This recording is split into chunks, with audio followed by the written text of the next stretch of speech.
Welcome to the Successful Athletes Podcast, where we interview successful athletes to make you a faster cyclist. And this week we are joined by an athlete out of Texas here in the United States.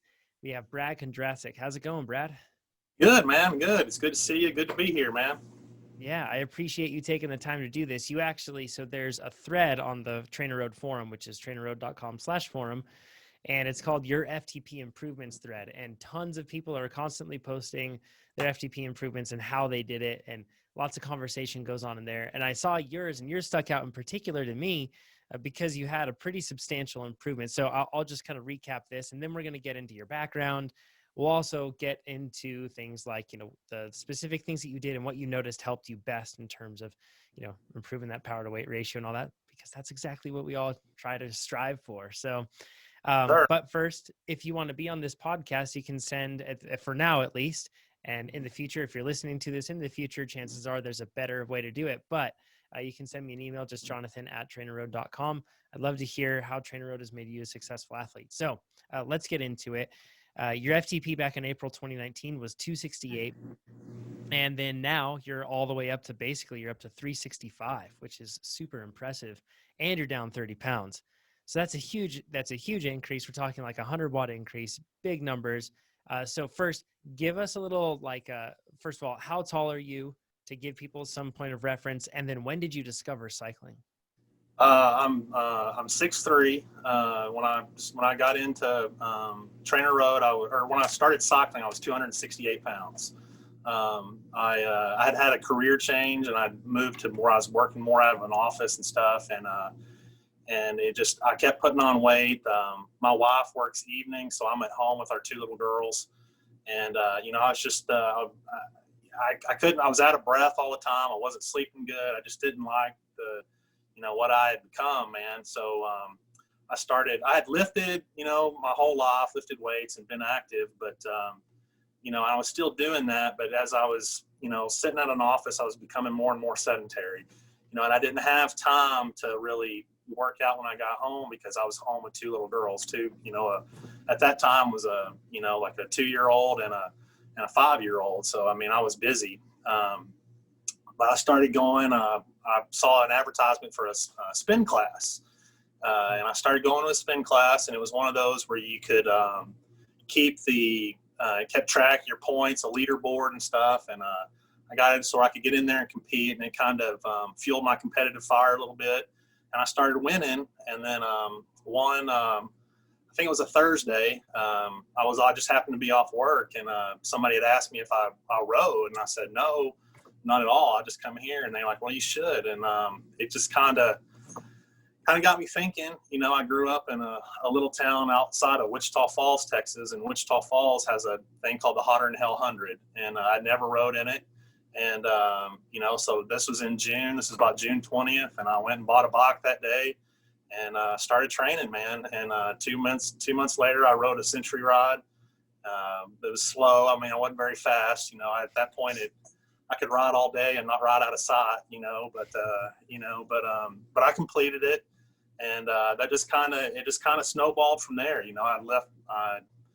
I kept losing weight. I mean, it was kind of back and forth because I didn't know anything about dieting, and I was the typical guy that, I burned 3,000 calories on the bike today. I could go eat a double meat cheeseburger and a drink as big as my head, So, so it was kind of back and forth for a while, but yeah, that's how I got into it. And I'm totally ate up with it now. I'm complete bike nerd, complete. Textbook adult onset cycling right here, man. You're looking right. That's awesome. So you're a tall guy, you're a big guy. What sort of sports did you do growing up? I really played everything. Like I said, I went to a real small town, so I was active in everything, but really football was my main thing. After high school, I joined the military. I was in the Army for 5 years. So I ran and lifted there and kept in good shape and everything. But even then, I was always a bigger guy.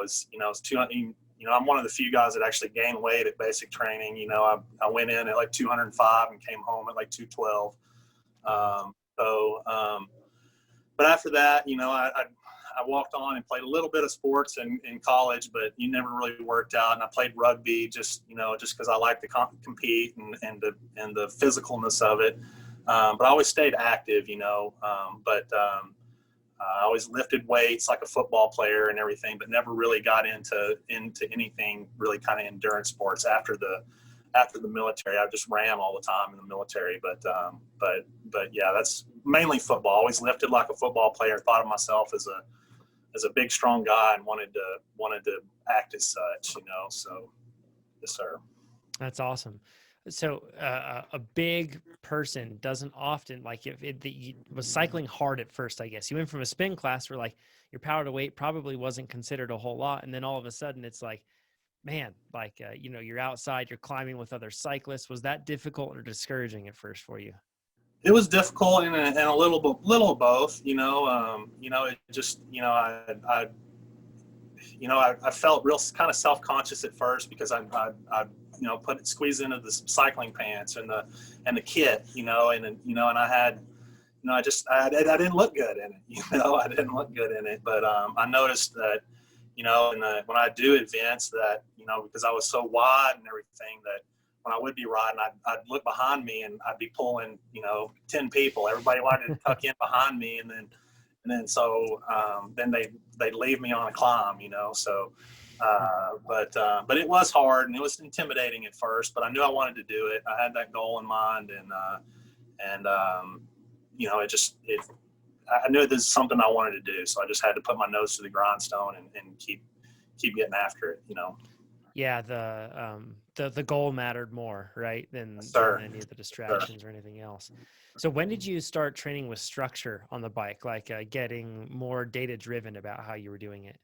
When and probably I'd been cycling for probably about 10 months or so, and I bought a gravel bike. I really liked the gravel. I talked to some guys about how maybe bigger guys actually can ride pretty good in gravel because it does the watts required and the difference doesn't take as much out of a bigger person. So I gave it a try, and I loved it, man. I like that gravel. I like that dirt flying and the sweat and everything. And but when I really found the structure is that I was looking the Hotter Than Hell that year. They added another event. They added a gravel grinder. They had a dual event they called the Chupacabra 200, where you could ride the 7 a.m. 100K that morning and then come back that night and ride the 100K gravel ride at 7 o'clock that night. And I was like, man, I want to do this. And so I need to up my training and everything. And then I started researching, and I saw some stuff I found TrainerRoad just by researching and trainer and all that. And then as I was thinking about it and, kind of research, I just noticed on Strava that a friend that I worked out with at the gym, I saw him posting, and I saw the TrainerRoad workout that he had done. And I called him and asked him about it. And then he hooked me up with a referral, and that's how I got going from there. And I've been hooked ever since. So what was your weight and your FTP when you started with that, like ramp test number one, so to speak? Ramp test number one was 268, and I think I was around 262 pounds when I did that. Got it. Yes, sir. So I'm going to do some quick math here, which is probably going to be terrible, and I'm probably going to do the wrong numbers. So everybody listening to this, I apologize. But so that puts you, man, that puts you around, that's definitely not right.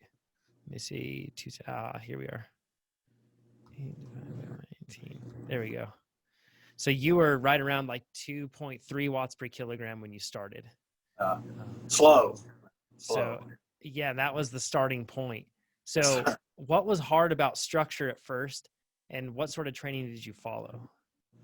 What was hard for me is just that I just didn't have I just wasn't used to it. It was, the sweet spot was difficult for me just, to hit the numbers. I do have a smart trainer, but just for the extended periods of time, for the, a 3x10 or anything really at first, it was hard for me. But over time it got easier. I started off with just a low volume plan. Tried to mix in some outside rods and everything, but the over time it got just easier and easier, and it just it just got better and better, and you start to see that those numbers go up, and then you take your second ramp test, and then you see you have progress almost immediately. So that was motivating, and that kind of fueled the fire a little bit, and just got better as it just pushes you to keep going. It's the crazy part about it is like, even though you ride a lot, it's just different when you do like uninterrupted time at sweet spot. And it's just, you're locked in at that. It's tricky. And then, there are some differences, although it's interesting because gravel, many times you just have more rolling resistance. So the inertia is impeded a bit more in that sense. So you do have to kind of keep more steady pressure on the pedals. But with that said, that's another thing that's tough for people to adapt to at first on the trainers, that, you end up putting out power, and with, I guess, throughout more of that pedal stroke, you've got more resistance that you're fighting throughout that in most cases. Not always, depending on the trainer, but it's definitely an adaptation period. So when did you fit in your training into your schedule, and what do you do for work to give, and what's the family situation like?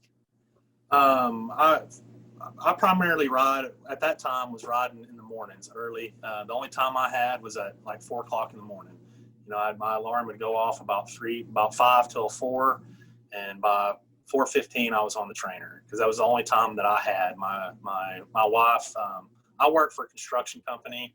I'm the equipment manager for that, and so, but I like to get to work early so that I can leave a little bit earlier. So, but my wife works for the railroad as a dispatcher, so she works kind of odd hours. But she goes to work at 2:30 in the afternoon. So I get home, and then I have our girls. It's me making dinner and me doing baths and all that stuff. So I didn't have time to do anything in the evening. That's one thing that attracted me to TrainerRoad, is that I could make that that time for the workouts. I got the most value for my time. But that was the only time I had. So, and it was important to me. So, where there's a will, there's a way. So, if there's, I never, I always hear people say that I don't have time for this, or I don't have time. If it's important to you, you make time. And that was the only time I had. So, I was 4:15 in the morning, man. And that was it for me. So still that way. Yeah, that was what you needed. That's what you still need to do in order to spend time with the family and everything else. So Yes. You get it done. What was your diet like at that point? What were you typically eating? Were you tracking it at all or anything like that? Or was it more just, going by general principle? It wasn't. I really wasn't tracking anything at that point. I was eating pretty clean, but it was just more like trying to incorporate more fruits and vegetables. I pretty much eat the same thing for breakfast every day. I eat 2 hard-boiled eggs, a banana, and some oatmeal. And then for a mid-morning snack, I'd eat some fruit, and then just something sensible at lunch. And then, it's kind of a snack, usually some fruit or some vegetables in the early afternoon. And then just whatever. I mean, my wife eats real clean, so it's real easy for me to have a health conscious meal at home. My problem was at work, because I have salespeople showing up and offer me to take me to lunch, and bringing donuts and breakfast tacos and all that. So that's hard for me. I'm a small town kid. I love that. That junk food.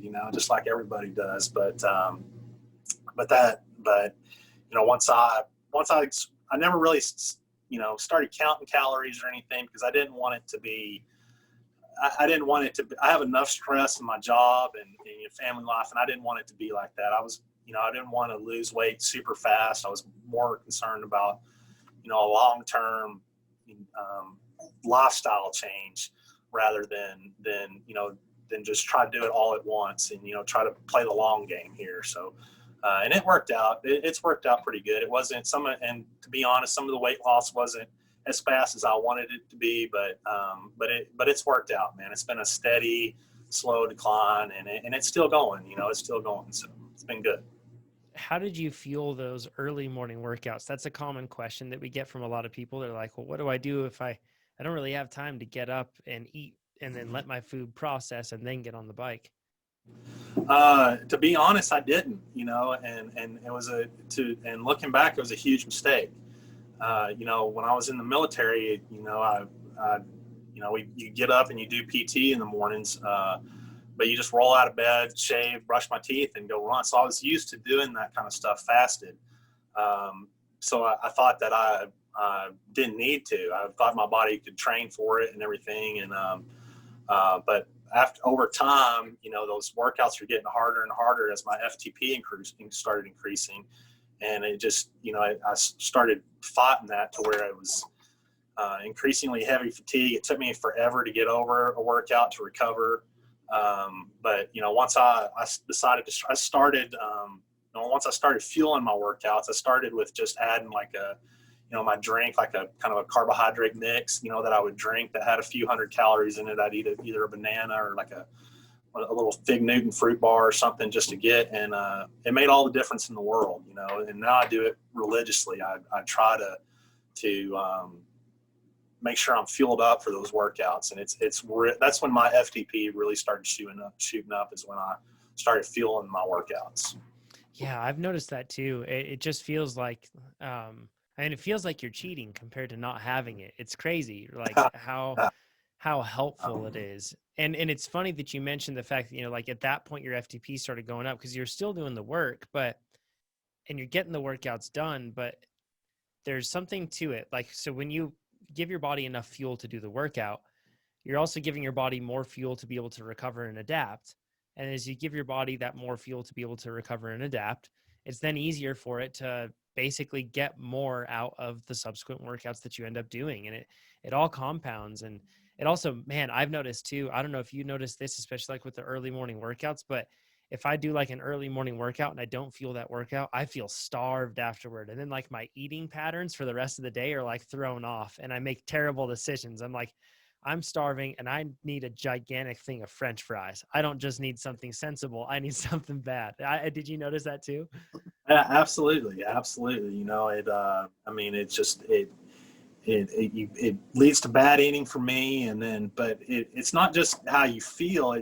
Your mental state is a lot better. You feel, you have that energy and it helps me grind through and just because you're fueled up and you're ready to to try to kick some butt on that workout and but it just the mental clarity is one thing that to me is underrated about fueling your workouts is how much it has on your mental capacity to do the work. Yeah, and then even the subsequent work at your desk or at the job Sure. site or wherever, whatever work that we have thereafter, training can't come at the cost of our livelihood. Like we have to be, a productive member of whatever company we are, whatever we're doing. So we have to be able to push it forward. So that can be tough. So I want to talk about any obstacles that you faced in your training, like any spots where you felt like discouraged or anything else. Because it's interesting. I looked at your career in TrainerRoad, and when you're most consistent, your FTP changes are more frequent and they're up and to the right, right? And when there was less consistency with structure in particular, then they're less common. That's probably the way for everybody when you look at this. And it's easy to kind of think like, oh, it could be any number of things, but you've mentioned this to me before here. Uh, was how'd you go about discovering the importance of consistency?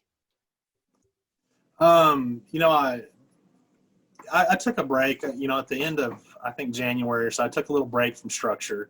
I just wanted to kind of do something. I hit it so hard, man. I just kind of needed a little break. And then, I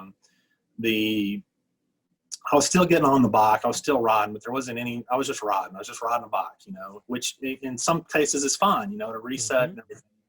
But, and then, my wife and my family, we went out to California, to where my wife's from. She grew up near San Diego, and I took my bike out there and I rode, and I came back, and the plan was to start structure there again. And then the whole, COVID thing happened, and, there wasn't anything going on. So I just kind of kept riding, just kind of aimlessly just riding my bike and everything. And I'd ride with we'd have a few small group rides, just 4 or 5 guys. And I got to a point to where I started kind of regressing without that structure. I was just, I ride with guys that are a lot faster than me anyway, but I wasn't progressing. I was just kind of getting my tail kicked, and I just didn't like it. So I wanted to do something, incorporate structure. I knew what I needed to do. I just knew that hadn't been doing it, and that's when I started back, and it's skyrocketing, and it's still going to. I'm a few weeks away from another FTP test, but I know it's going to be up there because I can feel it. So That's yes, awesome.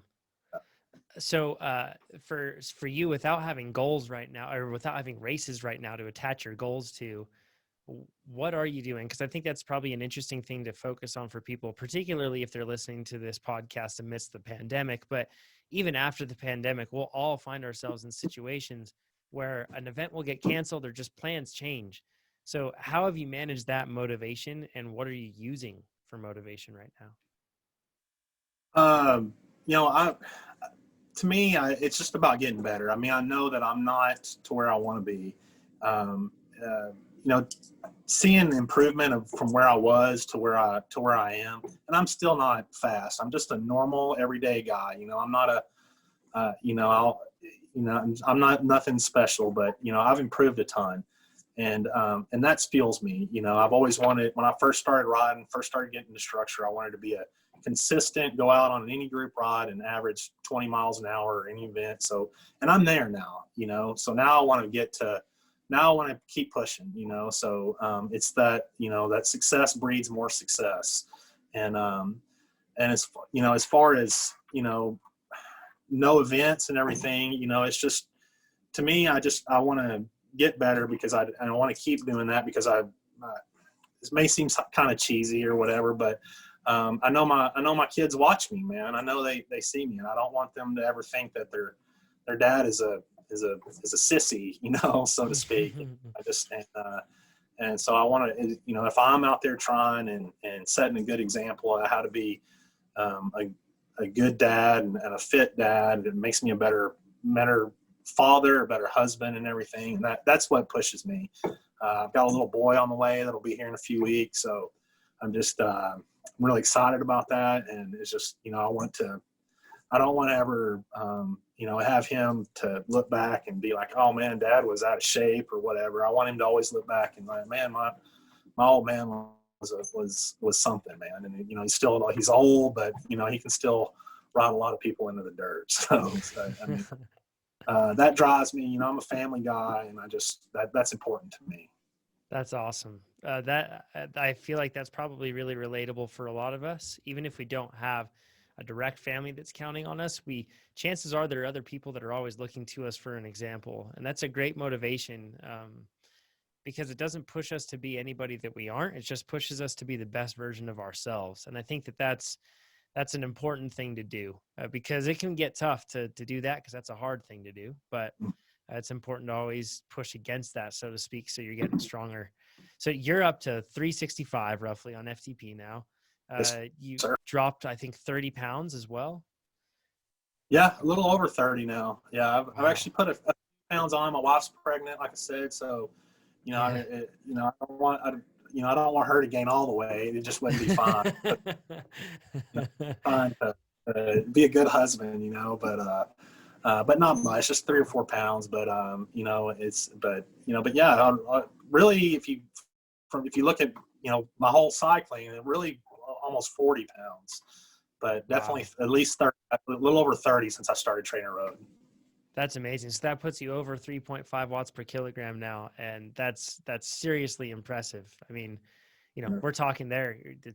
We're nearing 100% increase from where you started, which is really, really impressive. That's hard work paying off, right there. So that's super impressive, Brad. Is there anything else that you would want to share for somebody that might be, whether they're hesitating on starting on training and kind of getting into structure, or if they're struggling right now with motivation on whether it's to increase their power to weight ratio by dropping their weight, increasing their power, doing something like that? What has helped you that you would like to share with somebody else? I think what I would like to share is that be consistent. Keep getting on that bike, but mainly don't be afraid of failure. If you try something and it doesn't work out, or it doesn't work out the way you thought it would, and you still got better.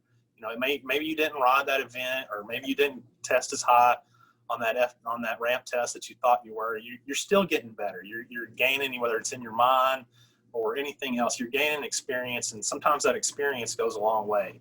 So if you try something, do the best you can, and if it doesn't work out, that's okay, because you still got better. I'll got one example. Once I started on TrainerRoad, I really ate it up, and I